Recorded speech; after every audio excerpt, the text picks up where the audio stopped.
이제 화면을 보시면 대중가요가 나옵니다. 제목을 한번 맞춰보십시오. 강물 같은 노래를 품고 사는 사람은 알게 되지. 내내 어두웠던 산들 이 저녁이 되면 왜 강으로 스미어 꿈을 꾼다 밤이 깊을수록 말없이 서로를 쓰다듬은지며 부둥켜 안은 채 느긋하게 정들어 가는지를 지독한 외로움에 쩌쩔맨 본 사람은 알게 되지. 그 슬픔에 굴하지 않고 비켜서지 않으며 어느 곁에 반짝이는 눈꽃을 달고 우렁우렁 잎들은 키우는 사랑이야말로 지푸른 숲이 되고 산이 되어 메아리로 남는다는 것을 누가 뭐래도 사람이 꽃보다 아름다워. 이 모든 외로움 이겨낸 바로 그 사람. 무슨 노래인지 아시겠죠? 바로 가수 안치환 님이 부른 사람이 꽃보다 아름다워의 가사입니다. 가사를 잘 알기 때문에 제가 일부러 좀 빨리 읽었습니다. 이 가사처럼 요한은 요단의 강물을 온몸으로 마시며 노래했던 자라고 생각을 합니다. 하나님의 꿈과 인간에 대한 계획과 사랑에 대하여 노래했던 자가 바로 세례 요한입니다. 또 이 노래의 가사처럼 요한은 외로운 사람입니다. 강야가 그의 집이었고요, 모래바람이 그의 이웃이었습니다. 그러나 이런 거친 환경에도 불구하고 그는 아름다운 사람이었습니다. 그 슬픔에 굴하지 않고 비켜서지 않으며 하나님의 그 인간에 대한 사랑과 계획을 선포했기 때문입니다. 그래서 요한은 아까 이 노래의 가사처럼 꽃보다 아름다운 사람이 바로 세례 요한이라고 저는 생각합니다. 요한은 참으로 아름다운 인물입니다. 그러나 그는 아름답기만 한 인물이 아니라 위대한 사람이기도 합니다. 그 이유는 그가 하나님께 선택받은 선지자였기 때문이라는 거죠. 요한은 자신에게 맡겨진 그 사명이 무엇인지 분명히 알고 있었다라는 거예요. 시대적으로 어두웠던 그 시대에 위협을 무릅쓰고 목숨을 걸고 시대를 향하여, 지도자를 향하여 거침없이 회개를 외쳤기 때문입니다. 그는 권세 있는 자의 눈치를 보지 않고 맡겨진 사명을 끝까지 감당하다가 목이 베이면서까지 순교를 당하겠습니다. 요한의 위대함은 여기서 멈추지 않습니다.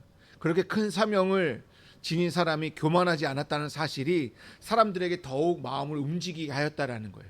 그는 개인적인 이익이나 욕심에 따라 말씀을 전하지 않았고요, 자신의 삶부터 정리하면서 검소하게 청빈한 삶을 살았던 자가 바로 세례자 요한입니다.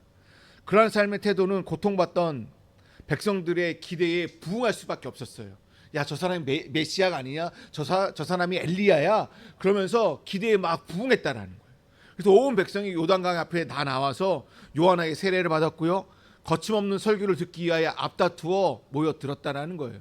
그의 설교의 한마디로 요약하면 2절과 3절에서 볼 수 있습니다. 회개하라, 천국이 가까이 왔느니라 하였으니 그는 선지자 이사야를 통하여 말씀하신 자라. 일렀을 때 광야에 외치는 자의 소리가 있어 이르되 너희는 주의 길을 준비하라, 그가 오실 길을 곧게 하라 하였느니라. 요한의 외침은 딱 세 마디로 요약할 수 있습니다. 회개하라, 천국이 가까이 왔다, 주의 길을 예비하라 인 겁니다. 이 세 가지 명령이 따로 떨어진 것이 아니라 하나의 분명한 논리를 연결되어 있다는 거예요. 왜 회개해야 되는지, 왜 길을 예비해야 되는지 분명하게 얘기하고 있다는 거예요. 그 이유는 딱 한 가지, 천국이 가까이 왔기 때문에 회개해야 되는 것이고 주의 길을 예비하라는 것입니다. 먼저 본문이 우리에게 촉구하고 있는 것은 주의 길을 예비하라는 거예요. 이 말씀은 이사야 40장에서 비롯됩니다. 이사야 40장은 강야의 길을 예언하고 있으며 세례 요한이 그 예언이 성취되는 현장에서 외치고 있는 말씀입니다. 그러나 여기서 말하는 길은 단순하게 물리적인 길을 말하는 게 아니에요. 이 길이라는 것은 우리의 마음밭, 삶의 길을 얘기하고 있다라고 생각할 수 있습니다. 결국 돌과 장애물을 제거하고 구불거리거나 울퉁불퉁한 길을 곧게 평탄하게 만든다는 것은 내 안에 있는 제약을 없애고 자만, 회의, 편견, 형식주의, 우월감 등 하나님 앞에 걸림돌이 되어 있는 모든 것을 뭐예요? 평탄화시키라는 거예요. 평탄화시키라는 말은 내려놓으라는 말입니다. 왜냐하면 곧 하나님 나라가 가까이 왔기 때문이라는 거예요. 그렇기 때문에 요한은 뭐라고 얘기하냐? 회개하라, 천국이 가까이 왔느니라 라고 외치고 있다는 것입니다. 곧 하나님께서 그의 아들을 보내실 것이니까 그의 통치, 그의 나라가 임하게 될 것이다. 그러니까 마음을 준비하여라, 정결한 길로 가기 위하여 너희 마음을 회개하여라, 돌이키라라고 말씀하고 있다라는 것입니다. 주의 길을 예비하라는 이 말씀은 이사야 40장을 배경하고 있습니다. 이사야 40장 3절부터 5절 말씀을 한번 볼까요? 세 번역입니다. 한 소리가 외친다. 강야에 주님께서 오실 길을 닦아라. 사막에 우리의 하나님께서 오실 큰 길을 곧게 내어라. 모든 계곡은 메우고 산과 언덕은 깎아 내리고 거친 길은 평탄하게 하고 험한 곳은 평지를 만들어라. 주님의 영광이 나타날 것이니 모든 사람이 그것을 함께 볼 것이다. 이것은 주님께서 친히 약속하신 것이다. 여러분, 이사야 40장은 지금으로부터 2500년 전에 나라를 잃고 바벨론에 사로잡혔던 그 사람들에게 한 예언자가 들려주신 희망찬 메시지입니다. 옛 이스라엘은 하나님 백성이라고 뽑혔어요. 선택받았습니다. 그런데 하나님의 뜻을 거역하였습니다. 사울로 첫 임금으로 나라가 생긴 이 이스라엘은 다윗과 솔로몬을 거쳐서 솔로몬의 아들 시대에 남과 북으로 나뉘게 되었습니다. 그리고 200년이 지나 북이스라엘은 아수르에게 멸망당하고요. 그리고 140년 지난 후에 586년에 남유다가 바벨론에 멸망당하고 맙니다. 남왕국의 임금을 비롯한 유대 지도자들은 바벨론에 사로잡혀가게 됩니다. 그리고 수십 년이 지나요. 이때 많은 예언자들이 뭐라고 얘기냐면 70년이 차야 된다라고 얘기를 했습니다. 유대 사람들은 하나님이 자기들을 버렸다라고 생각을 했어요. 그런데 놀랍게도 하나님은 아무런 조건 없이 이들을 도우시겠다라고 말씀하고 있습니다. 이제 유다 백성은 하나님 덕분에 유대의 생활이 끝났어요. 꿈에도 그리던 고향 땅으로 돌아가게 되었습니다. 이사야 40장은 이 기쁜 소식을 알게 된 한 예언자가 하늘의 궁정행위에서 또 다른 참석자의 외치는 소리를 듣게 됩니다. 그 소리가 뭐냐면 강야에 주님께서 오실 길을 닦아라. 사막에 우리와 하나님께서 오실 그 큰 길을 곧게 내어라는 거예요. 뭐요? 강야에서 길을 닦아라. 사막에서 오실 큰 길을 곧게 만들어라 라는 메시지예요. 이 메시지는 오래전 하나님께서 선조들에게 그들이 400년 동안 430년 동안 종살이했던 애굽 땅에서 이끌어내었던 메시지와 비슷하다라는 거예요. 그처럼 이번에는 바벨론에서 고생하고 있던 당신의 백성들을 이끌어내시겠다라고 말씀하고 있습니다. 그것도 몸소 그 백성을 이끌고 바벨론에서 예루살렘으로 이르는 그 먼 길을, 험한 강약길을 하나님께서 직접 인도하시겠다라는 거예요. 그런 이 기쁜 소식을 듣는 사람들은 하나님 오실 그 길을 뭐 할 수밖에 없다? 닦아낼 수밖에 없다는, 평탄화 작업을 할 수밖에 없다라고 선지자는 얘기하고 있다라는 거예요. 여기서 길을 닦는다는 말이 무슨 말일까요? 4절에 나와져 있습니다. 4절을 보실까요? 모든 계곡은 메우고 산과 언덕은 깎아 내리고 거친 길은 평탄하게 하고 험한 곳은 평지로 만들어라. 하나님이 유대 사람들이 이끌어 오시는 이 길에 아스팔트 길이 아니라는 거예요. 평지가 아니라는 거예요. 울퉁불퉁하고 거칠고 험한 길이라는 거예요. 깊은 골짜기가 있는가 하면 높은 산과 언덕길도 있대요. 그리고 무너지거나 막힌 길도 있대요. 이는 하나님께서 친히 행군하시며 하나님의 백성을 인도하시기 때문에 험하고 거친 강야와 사망의 길이 반드시 뭐가 필요하다는 거예요? 평탄하게 준비되어야 함을 이사야 선지자는 우리에게 예언하고 있다라는 것입니다. 강야에서 여호와의 길을 예비한다라는 것은 강야에서 주님의 닦을 길을, 주님이 가실 그 길을 닦으라는 얘기는 골짜기를 메우고 높은 산과 언덕은 낮추는 과정이 필요하다라는 것입니다. 근데 이 부분을 영적으로 해석할 필요가 있어요. 진짜 골짜기를 메우고 산을 낮추고 언덕을 높이라는 말씀일까요? 이 과정에서 먼저 낮춰야 될 것은 이것이 있고 높아져야 될 것은 있다라는 것을 얘기하고 있습니다. 이것을 영적으로 보셔야 돼요. 이미 성공과 번영을 이루고 재물과 사회적 지위를 누리는 사람들인 그 길을 걸어가기 위해서는 이 땅이 마치 천국과 같은 삶을 살고 있을 거예요. 그들은 이미. 그러한 사람들은 하나님의 영광을 소중히 여기지 않는 사람들입니다. 이미 자신의 삶의 영광을 만족하며 살고 있기 때문에 높은 자리에서 권력과 명예를 누리는 사람들은 하나님의 영광을 보지 못한다라고 성경은 얘기하고 있다라는 거예요. 모든 사람이 함께 영광을 보기 위해서는 이미 산봉우리처럼 이 높아진 사람들이 뭐 해야 된다? 낮아져야 된다는 거예요.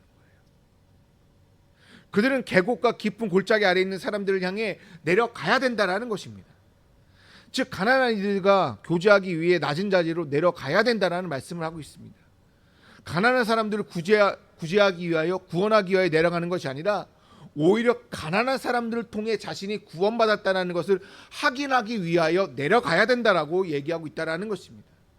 가난한 사람들이 나의 친구가 되어줄 때에, 그 가난한 사람들이 나를 친구로 받아줄 때에 구원의 역사가 일어난다는 것입니다. 그러나 그들이 그것을 거부한다면, 그들이 그것을 구원으로 받아들이지 않는다면 평탄한 작업은 이루어질 수 없다라는 것이고, 더 나아가 구원은 이루어질 수 없다라는 것입니다. 그 반대로 계곡과 골짜기 아래 떨어져 있는 삶은 다시 높아져야 돼요. 이게 바로 우리의 삶이라고 저는 생각합니다.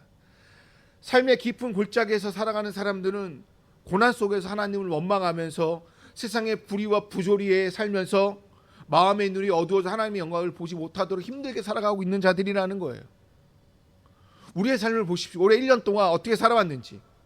삶의 깊은 골짜기 아래서 너무나 힘들게 살아왔다라는 거예요. 우리 삶은 진짜 계곡과 같이 떨어지는 삶을 너무나 많이 살아갔다라는 거예요. 그곳에서 허우적거리면서 살아갔다라는 거예요. 돈을 벌기 위해서 힘들었고요. 사람과 관계 맺기도 힘들었고요. 가족들과의 관계 속에서, 그리고 자녀들과의 관계 속에서도 너무나 힘들었다라는 거예요. 이처럼 높아진 것은 낮아져야 되고요. 낮아진 것은 높아져야 된다는 것입니다. 이런 거룩한 평탄의 역사가 일어날 때에 비로소 모든 육체의 눈이 하나님의 영광을 비로소 보게 될 것이다라고 이사야 선지자는 우리에게 예언하고 있다라는 것입니다. 제가 지금 말하는 논리는 겸손의 논리, 역전의 논리예요. 이 논리는 나중에 이제 500년이 지난 한 여인이 한 아이를 잉태하면서 불렀던 찬송에서 나오게 됩니다. 이게 바로 누가복음 1장 51절에서 53절에 나와 있는 얘기입니다. 그의 팔로 힘을 보이사 마음의 생각이 교만한 자를 흩으셨고 건세 있는 자를 그 자리에서 내리쳤으며 비천한 자를 높이셨고 줄인 자를 좋은 것으로 배불리셨으며 부자는 빈손으로 보내셨도다. 누구의 찬양인가요? 마리아의 찬가입니다. 아기 예수를 잉태하고 나서 불렀던 찬송이에요. 누가 이렇게 한다라는 거예요? 바로 내 뱃속에 있는 아기 예수가 이제 태어나서 그가 성육신하여서 그 다음에 공생의 기간에 이렇게 만들겠다라는 얘기예요. 이는 하나님께서 통치하실 때에 애국과 이스라엘의 운명이 뒤바뀐 것처럼 하나님의 능력으로 세상의 질서가 근본적으로 전환될 거다라고 얘기하고 있다라는 것입니다. 권세 있는 자와 비천한 자의 운명이 바뀌게 될 것이고요. 가난한 자와 부한 자가 역전하게 될 것이라는 거예요.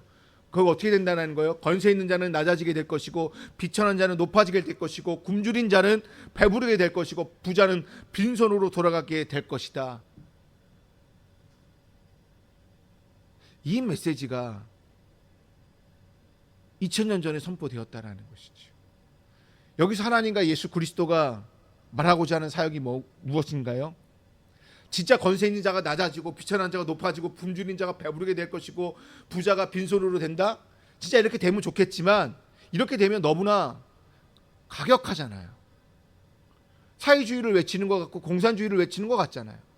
여기서 말하고자 하는 것은 뭐냐면 억누른 자를 해방시키겠다라는 얘기고 낮은 자를 일으키시겠다라는 것이에요. 그렇기 위해서 주님이 우리 곁에 오시겠다라는 말씀 아니겠습니까? 진짜 부한 자가 빈손이 되라는 얘기가 아니라 부한 자가 빈손을 돌볼 수 있어야 되고 배부른 자들이 굶주린 자를 돌볼 수 있어야 되는 그것이 하나님의 나라인 거 아닐까요? 권세 있는 자가 낮은 자를 볼 수 있어야 되고요. 비천한 자가 높아질 수 있는 길이 열려야 되는 것이 이것이 진정한 해방이고 그것을 위해서 예수 그리스도가 이 땅에 오셨다라는 것을 우리에게 말하고 있다라는 것입니다. 아무튼 하나님께서 가장 앞장서서 이스라엘 백성을 인도에 오시기 때문에 그 길은 사막과 광야의 길, 반드시 평탄화가 필요하다라고 이사야는 얘기하고 있습니다. 어찌 이 길을 닦지 않을 수 있겠습니까?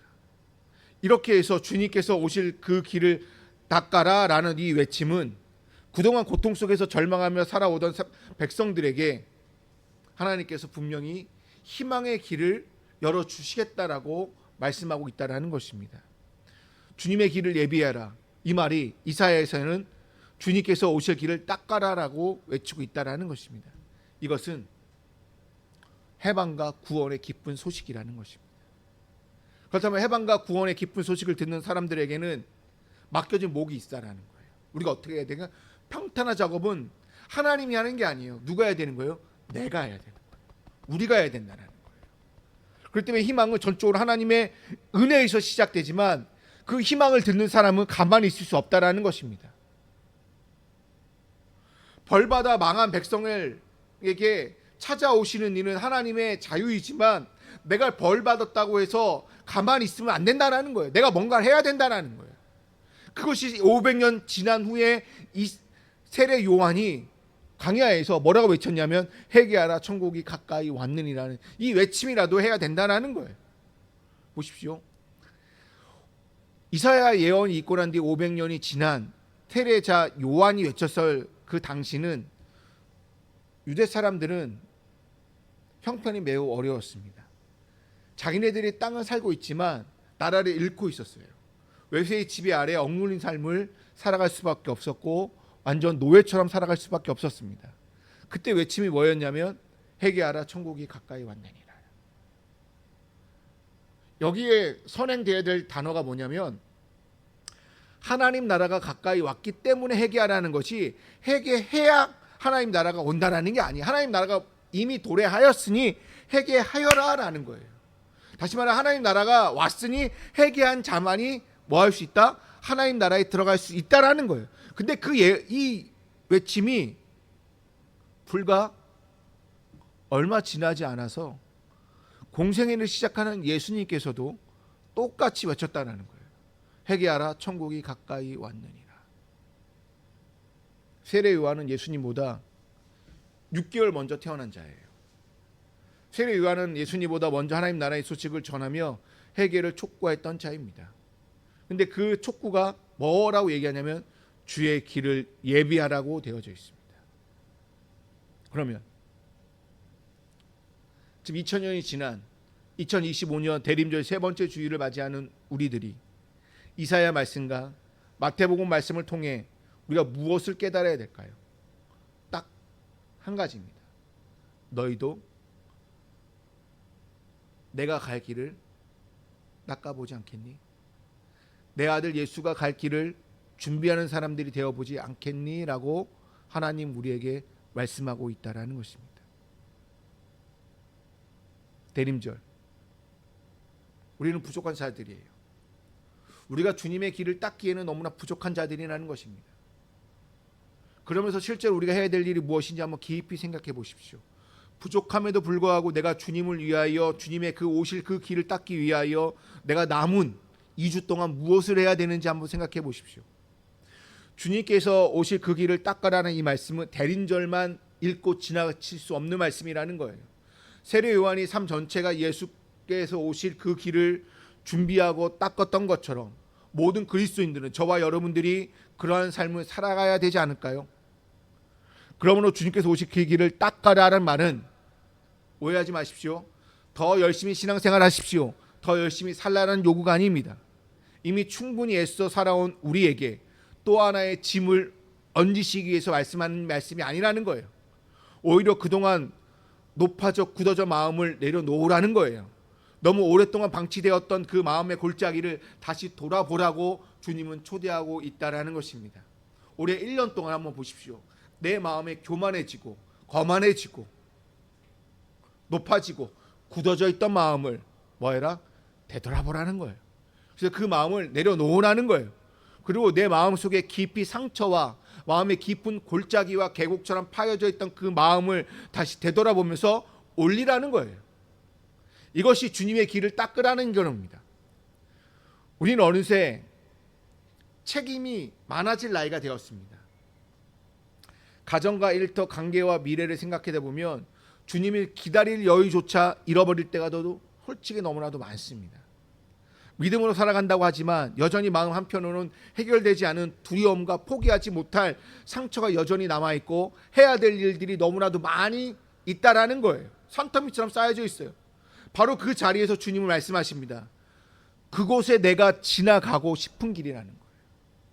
너가 지금 힘들어? 너가 지금 너무 아파? 너가 지금 해결하지 못하는 그 마음이 있어? 너 마음에 교만한 마음이 있어? 그 길을 내가 지나가고 싶으니 그 마음을 너희는 열어줄 수 있겠니? 라고 얘기하고 있다라는 거예요. 테레원처럼 완전해서 길을 닦는 것이 아니라는 거예요. 지치고 부족하지만 그럼에도 불구하고 주님이 오신다라는 사실을 믿기에 우리는 다시 마음을 정돈할 필요가 있다라는 것입니다. 여러분, 대림절은 무언가를 증명하는 시간이 아니에요. 예수 그리스도가 왔다라는 것을 증명하는 시간이 아니라 이 대림절은 주님께 마음의 문을 다시 여는 시간이라는 거예요. 주님께 마음의 문을 여는 시간이 대림절이라는 것을 여러분 믿으시면서 주님이 이미 오셨고 지금도 우리 삶 가운데 오고 계심을 믿으시기 바랍니다. 그러므로 우리가 해야 될 일은 거창하지 않습니다. 하루를 살아내며 굳어진 마음을 조금 내려놓고 누군가를 향해 한 걸음 낮아지며 주님이 머물 수 있는 자리를 삶 속에 내어드리는 것이 주의 길을 예비하는 것인 줄로 믿습니다. 이제 대림절 다시 숨을 고르며 주님을 맞이합시다. 그 길은 우리가 만드는 것이 아니라 주님의 오심으로 열리게 되는 줄로 믿습니다. 우리는 그 길 위에 서서 다시 희망을 배우게 될 것이고 주님은 반드시 오시고 그 오심은 우리 삶을 헛되게 하지 않으실 것입니다. 이것이 대림절을 사랑하는 우리의 믿음이며 오늘 우리가 붙들어야 될 하나님의 말씀인 줄로 믿습니다. 주의 길을 예비하는 저와 여러분이 다 되시기를 주님의 이름으로 축원드립니다.